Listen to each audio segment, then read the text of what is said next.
aussi implicite que cela puisse paraître. Ma tristesse me réconfortait. Ma tristesse me réconfortait, aussi implicite que cela puisse paraître. Être l'objet d'une quête satanique me réconfortait de temps à autre. J'avais l'impression de ne pas être oublié, de ne pas être le petit scorpion blanc, mais plutôt d'être le petit scorpion noir, celui que jamais personne n'oublie.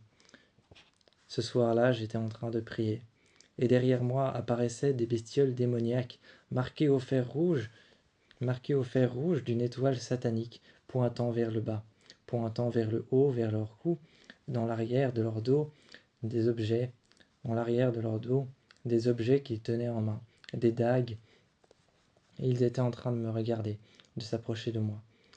Et je sentais la lame de la dague dans mon dos, pointer le milieu de ma colonne vertébrale et de chaque vertèbre qui se redressait dans mon dos.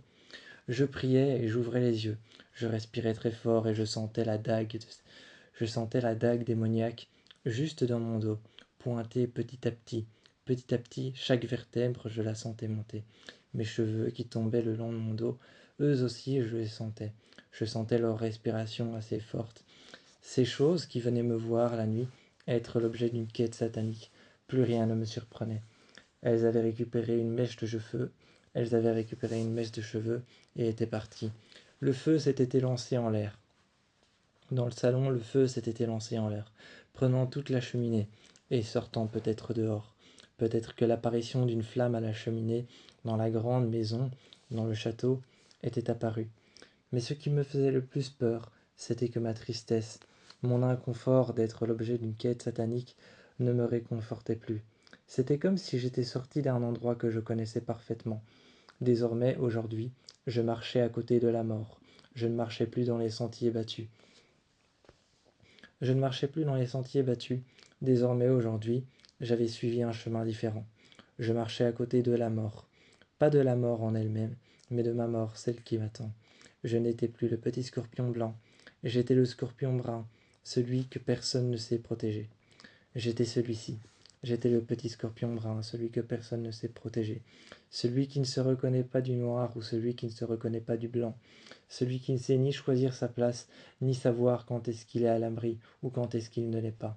Les portes ouvertes, je me disais que le vieux Londres m'attendait, et que certainement dans les rues, l'obscurité était de mon ressort d'aller la voir. Alors je suis allé voir l'obscurité. Partout autour de moi, des femmes étaient en train de me regarder, mais protégées par Loubousteil.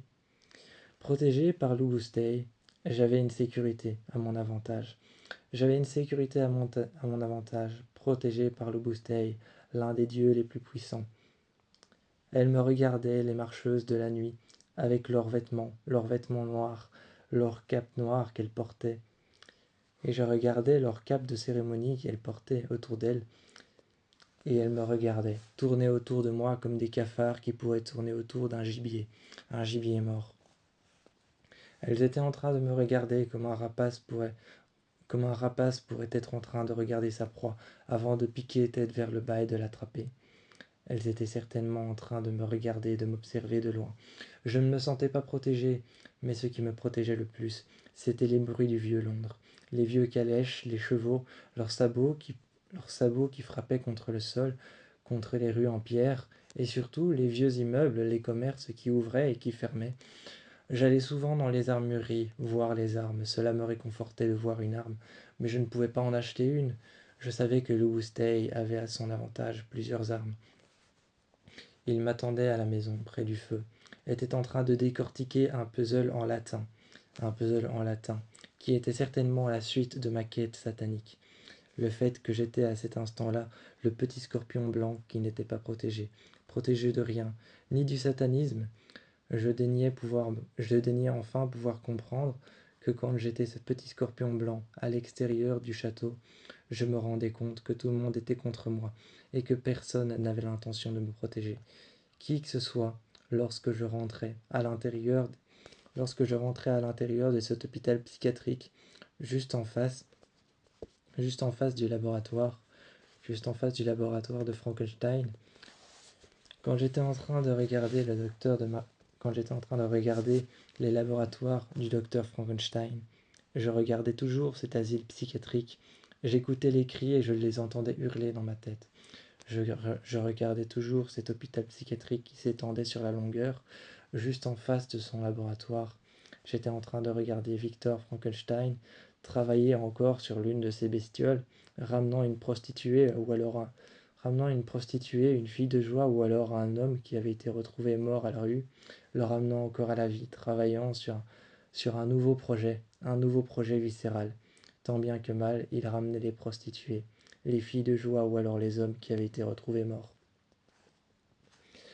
Ou les hommes encore qui étaient partis au combat. Les hommes qui étaient partis au combat que l'on avait enfermés à l'intérieur de tombeaux et qu'on était sur le point d'enterrer.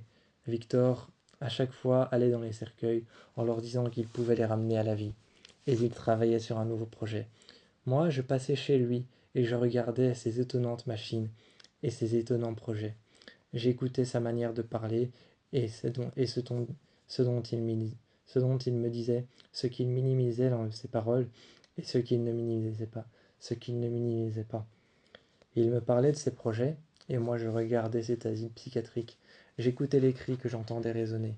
À cause de cette quête, à cause de cette quête satanique, je n'avais qu'à regarder un endroit qui avait été souillé et j'en entendais les cris et les hurlements de ma tête.